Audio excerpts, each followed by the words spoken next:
day fen da ngeen di fen laa wax. Bété saison 3 épisode 15 salaamaaleykum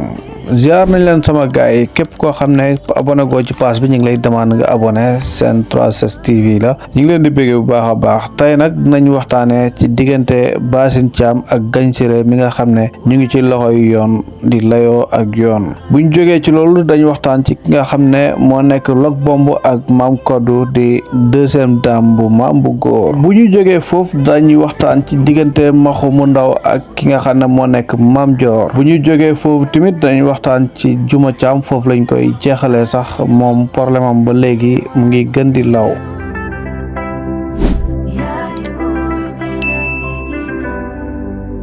diggante Ngagne Siré mi ak Basine Thiam nag yoon dafa war a def liggéeyam parce que ñoom ñaar ñi dañoo nekk ci réseaux sociaux yi kenn ku nekk di xas sa morom loolu nag mu am benn jàngale bi nga xam ne gars yi ñu ngi koy defaale ci li nga xam ne moom moo nekk film bi ndax loolu daa xew moo raw sax challenge ñi nga xam ne ñu ngi ci dëkk bi di xas na ñi di leen saaga ci réseaux sociaux yi ñoolu nag ñu arrêté leen ndax ñoom dañ leen war a arrêté ndax nekk ci internet bi di yàq deru jàmbur di xasta wante di saaga wante loolu du avenir du ëllëg du métier. imaginal nga nekk ci internet bi ci réseaux sociaux yi di saaga ëllëg vidéo yooyu law ba say doom say sët yooyu naka lañ la war a mën a xoolee say doom say sët yooyu doomi jàmbur yi naka lañ leen war a mën a xoolee sa papa moo fi daan saaga wala sa yaay moo fi daan saaga sa papa moo fi daan xas diw wala sa yaay moo fi daan xas diw image boobu noonu rek war na tax lu bëri nit nga jomb ko a def mais man Ami Mbaye mii moo ma jaaxal Ami Mbaye mii daal man mu ko di seet Ami Mbaye moom toujours moom mu ngi ruux Basine rek toujours mu ngi koy ruux mais Ami Mbaye mii war nañu jóg ci moom it de Ami Mbaye daal man daal Ami Mbaye daal li muy yëg moom xam naa ne bëriwul en tout cas daal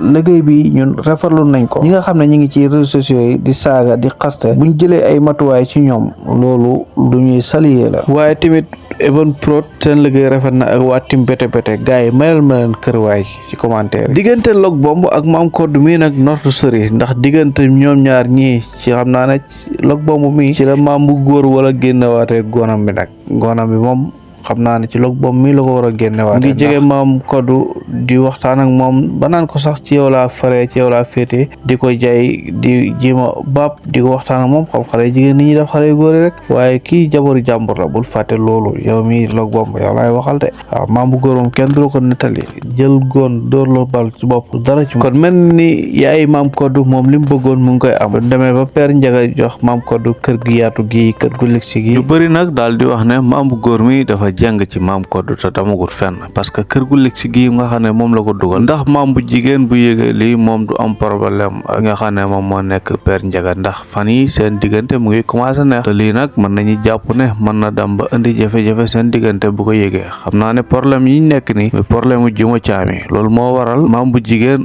waxagut ci lii waaye ragal naa ne lii buñ ci jógee dina indiwaat boucan bu rëy ci seen diggante ñoom ñaar imagine leen nga sëy nit 40 ans mu nekk ci benn pukus di la muñal imaginal nga takk jabar ñaari weer nga dugal ko ci kër goo xam ne première ak deuxième la muy nas di nocci di yëg di wàcc salon yi rafet yaa ngi loolu imaginal loolu sa aawa yëg ko nan la war a ban effet la war a def problème dina amaat de maa leen ko wax de mais tamit bu ñu fàtte ne père Ndiaga bu defee lii rek c'est-à-dire moom dafa bañ famille bi jaxasoo ay coow lay bañ ak histoire te bëggul fase ki nga xam ne moom moo nekk Mame Codou ndax kóllëre gi nga xam ne seq na ko ak waaye juróom ak waxtaan yi nga xam ne waxtaan nañ ko te kàddoom moom la fonk mii di maam bu góor diggante Maxu mu ndaw mi nag ak Mame Dior ñoom seen diggante bi xam naa ni mu ngi wéy di gën a naqari waaye ragal naa fi muy mujj Maxu dina ko takk far force dina assumer responsabilité ndax lu tax ma wax loolu mooy Maxu moom moo demoon fekki Mame Dior néegam ci këram mu doxaan ko ne ko dama bëgg a nekk ak yow Mame Dior nangul ko loolu mu wëlbati ko tëdd ak moom ba pare naan ko demal wëri sa papaay doom xam naa ne lii moom da koy daf nii rek pour xëptal ki nga xam ne mooy Mame Dior jim ko napp ba xam Mame Dior dina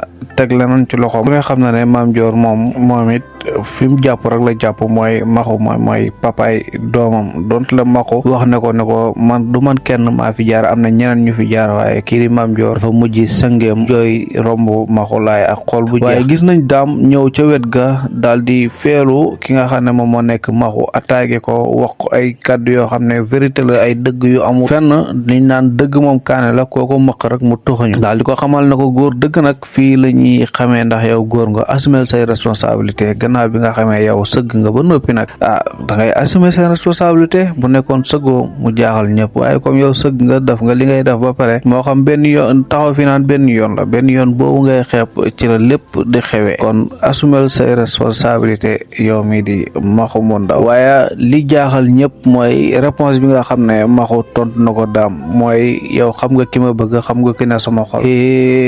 gars yi baa yëg ngeen ne ba léegi Maxu xelam mu ngi ci Dieynaba Tall muy guddi muy bëccëg du ci mos a jóg Dieynaba Tall rek moo dee ci xelam te Dieynaba Tall moom nee na faxas na Maxu wan na ko ginnaaw dañuy gëm waxu Dieynaba Tall nag parce que dip mu commencé ko wax ba léegi jegeetut Maxu te moom mu ngi gën di sori Maxu ngi gën di nekk ci leneen vie mu ngi gën di changé ci Maxu te Maxu terewut ba léegi moom xolam kii di Dieynaba Tall moo ci nekk Maxu gëmal yàlla nag gëmal yàlla de doom ndey foog nga gëm yàlla tamit parce que Dieynaba Tall léegi jawru jàmbur la mais franchement parle nag Juma Caam mii li ko dal man maa ngi koy massa bu baax ndax métti na ma lool mais Juma Caam mii mbaa du nekk fii di jooy ba saison bi jeex moom it en tout cas daal lii moom doy na waa mooy ay jooy nag ndax ku am goro bu toll ni Issa Ndiaye nga war a teg lu leer ci loxoom tegoo leen lu leer ci loxoom di nga sëngeem de di ngay jooy de waaw jooyal de gis nañ kii di maam bu góor ñëw xataraayu ci kër gi xam na wax dugg na fii génn fee fen loo Daba Caam traité ko tous les noms mais fu mu mujj rek mooy toog ak ki nga xam ne moom moo nekk Juma Caam bi mu toogee moom Juma Caam daal di ko wax li nga xam ne moo am mu daal di sëngee moom it waaye toujours li ma leen waxoon rek mooy mën na am ndaw sans mu génne deret loolu leneen la loolu moom ay tour deret ak yooyu noonu loolu beneen façon la leneen la en tout cas moom Sénégal dafa métti seen aada dafa métti de nga tëdd ak sa jëkkër deret génnul non tamit du lu ëpp buum te mbiru ki nga xam ne moo nekk Juma Caam dafa teel a siw dafa teel a yegg ci mbedd mi en tout cas Juma Caam xamal na Issa Ndiaye daal nga ko seqal gars yi kon affaire bi lii la woon ñu ngi leen di wax bu nekkee abonné go nga abonné gaaw ci page bi dinañ ñëw incha allah ak yeneen facette yu bees ak yeneen série yu bees daal dinañ ko tegal ci taawal bi ngeen jot ci